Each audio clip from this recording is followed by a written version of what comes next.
Hello and welcome to DFS Coach Talk. Today is Wednesday, January 12th, 2022.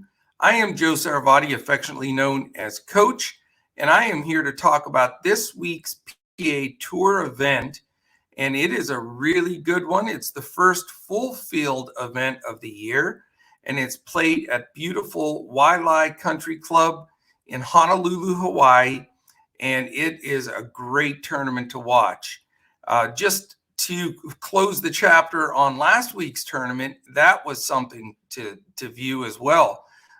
Cam Smith just tore it up. An incredible 180 fantasy points he accrued during the 4 days of that tournament.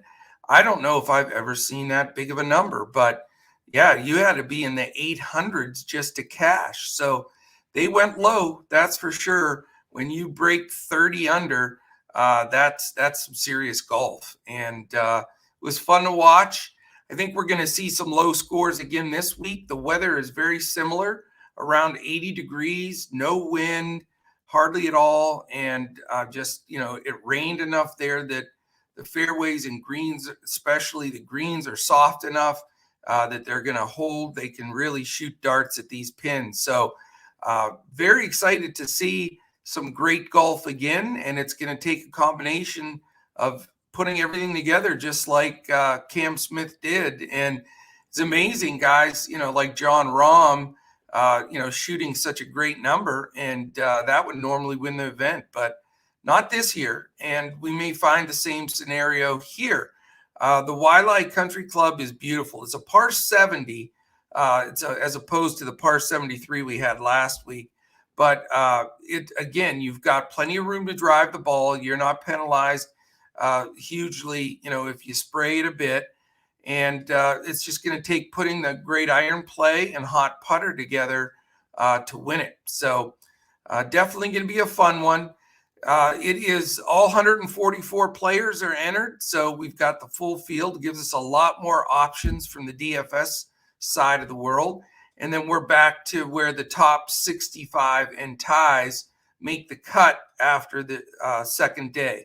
So we will provide here at Coach Talk, as we do every week, the podcast for PGA on Wednesday.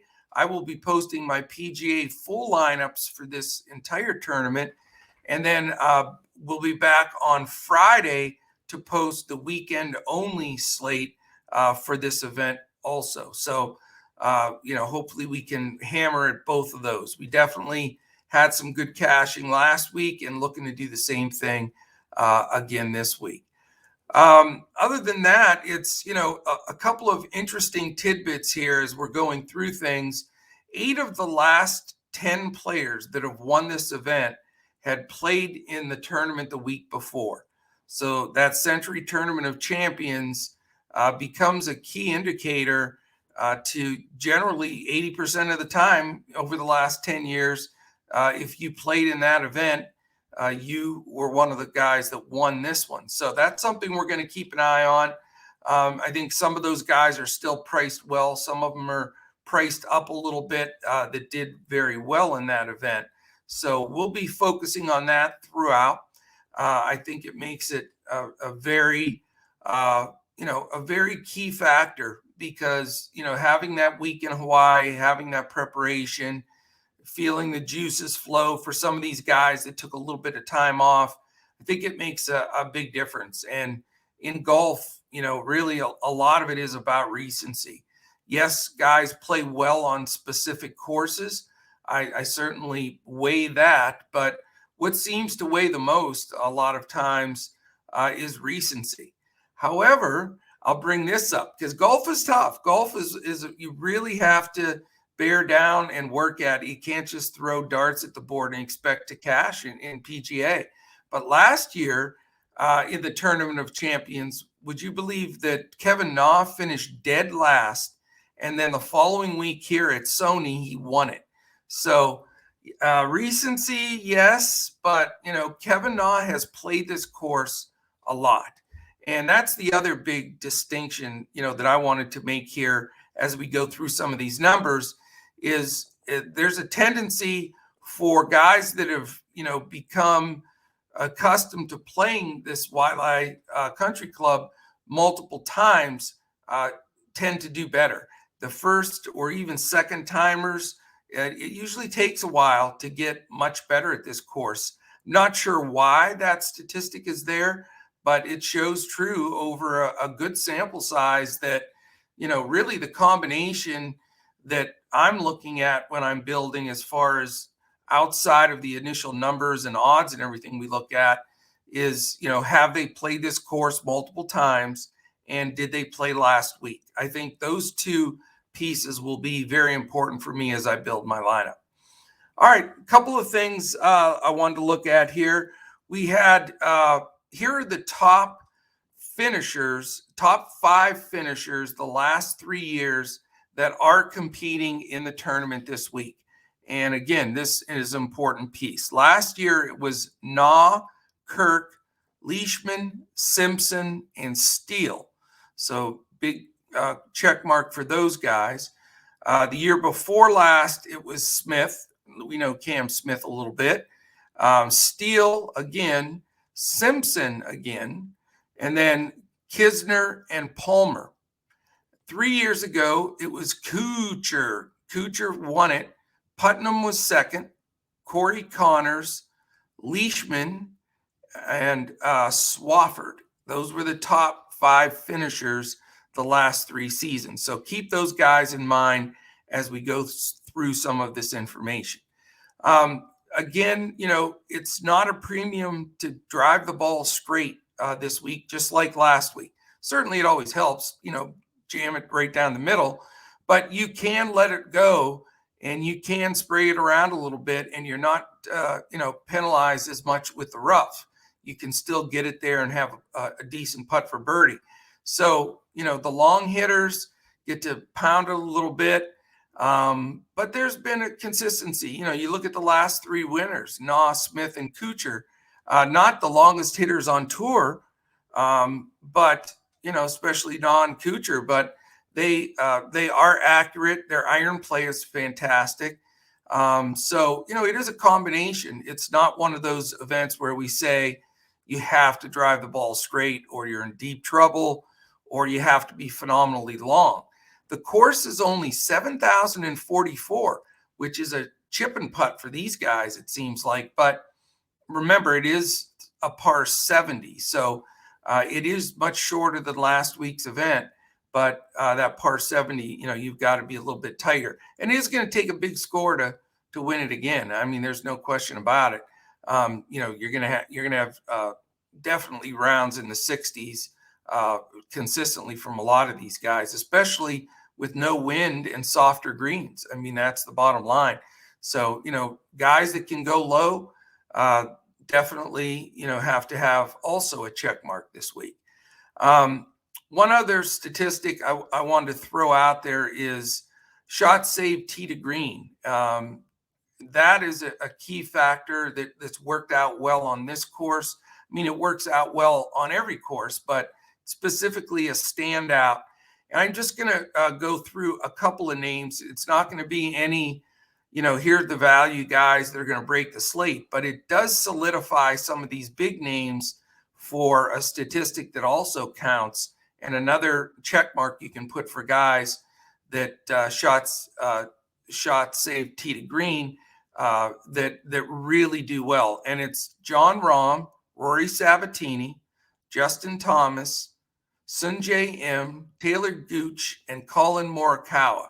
That is the group of 6 that are in the top 10 tee to green. So those are guys, again, so the combination of those 3 aspects of what we're looking at really do weigh in here and create a very big situation for some of these guys of wanting to get them into your lineup. So very good stuff. A couple of things else that I would like to discuss. Always Vegas plays a big role, and let's see what the odds are. And I'm going to point out a few guys as we go along.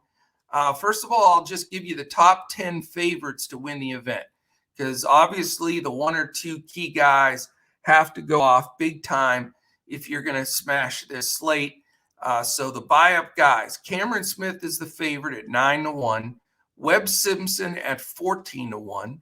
Then you've got Matsuyama and Im both at 16-1 and playing good golf. Leishman, who played well for me last week, at 18-1. Guy that didn't play last week, but it was phenomenal. I think possibly the best iron player on tour, Corey Connors at 20-1. Abraham Answer, who did not have a good first week, is 25-1, along with defending champion Kevin Na. Taylor Gooch, who looked very good in stretches last week, is 28-1. And then Harris English, Russell Henley at 30-1. So that's the group of favorites. There are some guys that jump out to me a little bit further down the board. Kisner, who looked good at 35-1. First appearance for Maverick McNeely at 45-1. Siwoo Kim, who showed signs, could come in ready to play here at 50-1. Erik van Rooyen, I like him. I like his game. I watched him quite a bit in this last event, and he had, he was moving along well. He was in the top 10, and then he had just a complete blow-up hole where he double bogeyed, which he didn't see much of that in this event last week, but he just had one of those meltdown holes and couldn't quite get it back together. But he's 66-1, and he's a guy that also can go low. Brendan Still, we mentioned him earlier at 70-1.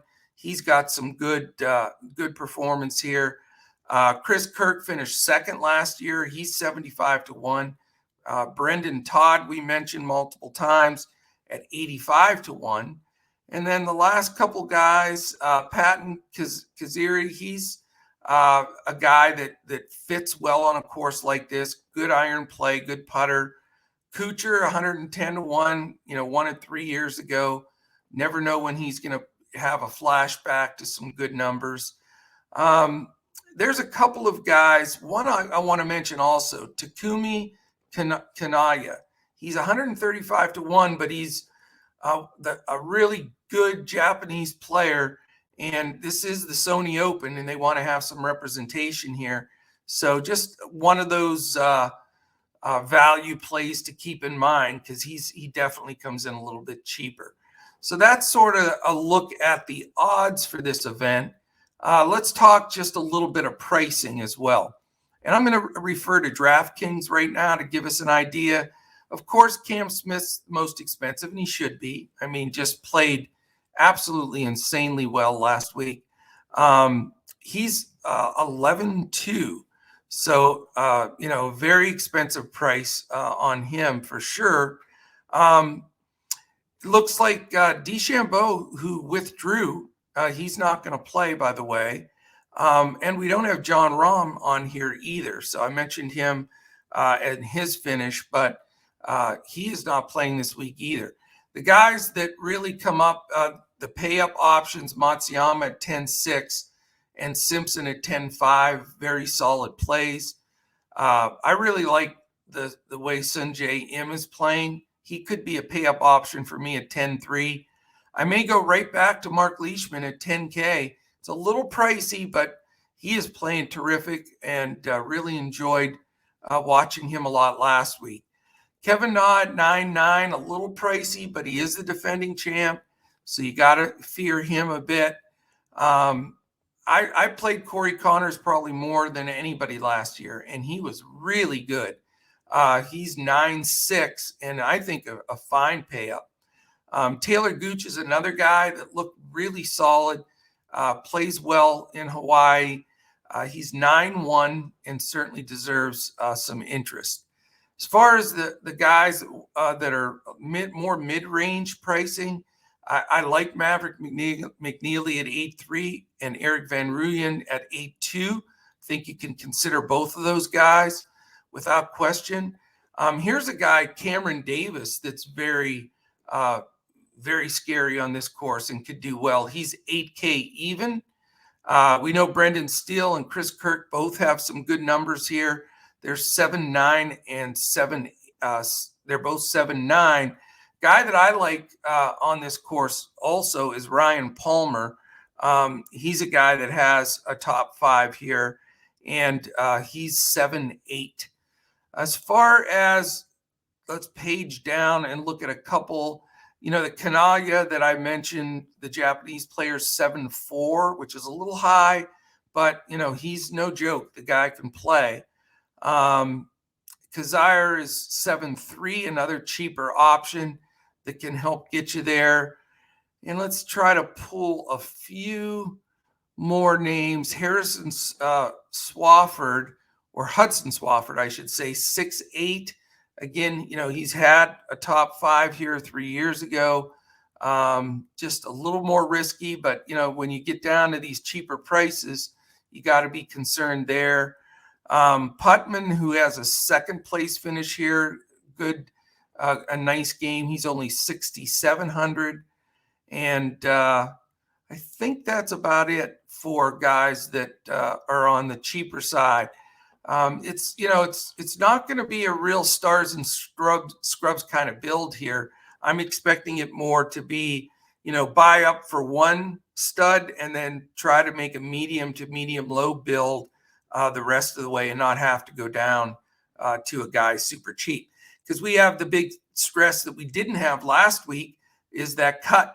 So, as everybody knows, the most important thing, if you can get all your guys through the cut, you have a great chance. Even if they're not at the top of the leaderboard, just getting them all through is the key.